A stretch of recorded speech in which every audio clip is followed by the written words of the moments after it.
Nah, oke teman-teman, para KPM PKH dan BPNT, sebelum pada pengumuman pencairan PKH tahap pertama, di sini saya akan memberikan informasi kabar gembira ya, bahwasanya hari ini ada bantuan yang cair ya teman-teman. Nah, kira-kira bantuan apa? Kalian simak video ini sampai selesai.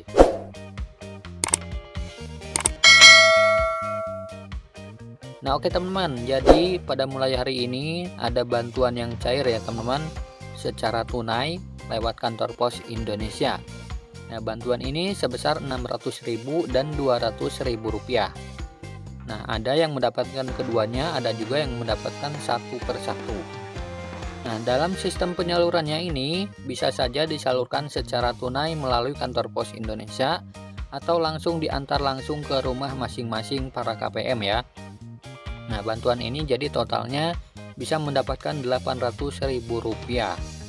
Nah, bantuan ini dinamakan adalah bantuan sembako adaptif ya teman-teman. Nah, apa bantuan sembako adaptif? Bantuan sembako adaptif ini diadakan karena adanya sebuah bencana ya. Nah, jadi bukan bantuan reguler, tetapi diadakan karena adanya sebuah bencana. Seperti kemarin pada saat pandemi COVID-19 ada bantuan BST ya teman-teman, atau bantuan PPKM. Nah, jadi seperti itu. Nah, bantuan ini totalnya 800.000 rupiah ya. Untuk sembako 200.000 dan 600.000 rupiah adalah untuk atensi anak yatim piatu. Nah, jadi total penerimanya jika mendapatkan keduanya adalah 800.000 rupiah. Dan ini disalurkan kepada 600.000 KPM saja ya di seluruh Indonesia. Nah, jadi tidak semua para KPM mendapatkan ya. Dan ini juga bukan untuk KPM PKH maupun BPNT. Jadi hanya ada di daerahnya itu sekitar 1-2 orang saja yang menerima.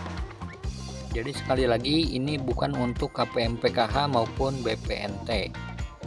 Nah, sekali lagi bantuan ini adalah bantuan adaptif ya teman-teman, bantuan sembako adaptif, yaitu sebesar 200.000 rupiah untuk sembako adaptifnya dan 600.000 rupiah untuk atensi anak yatim piatu. Nah, kemudian kita langsung saja pada jadwal pencairan PKH tahap pertama tahun 2023 yang telah ditentukan oleh Kementerian Sosial Republik Indonesia. Nah, dan berikut jadwal penyaluran bansos PKH ya teman-teman, sesuai yang telah ditentukan oleh Kementerian Sosial Republik Indonesia. Nah, perlu diketahui PKH itu terbagi menjadi 4 tahap ya dalam 1 tahun. Jadi ada tahap 1, tahap 2, tahap 3, dan tahap 4. Nah, untuk tahap pertama tahun 2023 itu insya Allah akan dicairkan mulai bulan Januari, Februari, sampai dengan bulan Maret. Nah, jadi ketiga bulan itu adalah pencairan PKH tahap yang pertama ya teman-teman. Nah, jadi jika tidak bulan Januari bisa saja di bulan Februari.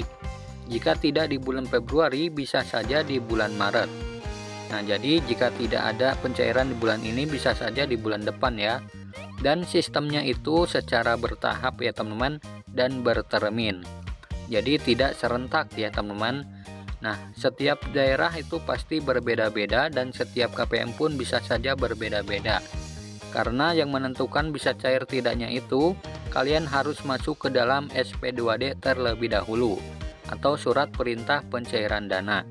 Nah, jika nama kalian belum masuk ke dalam SP2D tersebut, maka dipastikan belum bisa cair. Nah, untuk yang cair itu yang masuk ke dalam SP2D ya namanya. Jadi silakan jika nanti ada pencairan, tanyakan ke pendamping PKH masing-masing, apakah nama kalian masuk ke SP2D atau tidak. Nah, kemudian untuk tahap yang kedua, itu ada di bulan April, Mei, dan Juni ya teman-teman. Nah, kemudian untuk tahap yang ketiga, itu meliputi bulan Juli, Agustus, dan September. Kemudian untuk tahap yang keempat, bulan Oktober, November, dan Desember. Nah, jadi dalam satu tahap ada 3 bulan ya teman-teman. Selama 3 bulan itu masih sah pencairan PKH tahap pertama ya untuk Januari, Februari, dan Maret. Nah, yang jadi pertanyaan apakah pencairan PKH tahap pertama akan melalui kantor pos Indonesia atau KKS Merah Putih. Nah, untuk tahun 2022 ini belum ada informasi resmi dari Kementerian Sosial Republik Indonesia ya, apakah akan lewat kartu KKS atau kantor pos Indonesia. Kita tunggu saja nanti penjelasan dari Kemensos ya. Jadi tunggu saja informasi selanjutnya dari Kementerian Sosial Republik Indonesia, apakah pencairannya akan melalui KKS atau kantor pos Indonesia. Mau itu lewat KKS ataupun kantor pos, yang penting pencairan PKH-nya itu lancar ya teman-teman. Nah, dan yang penting juga bantuan PKH-nya itu bisa cair ya teman-teman. Nah, itulah informasi untuk jadwal pencairan PKH tahap pertama tahun 2022 ya, dan ada bantuan yang cair hari ini. Semoga video ini bermanfaat. Sampai jumpa di video selanjutnya. Wassalamualaikum warahmatullahi wabarakatuh.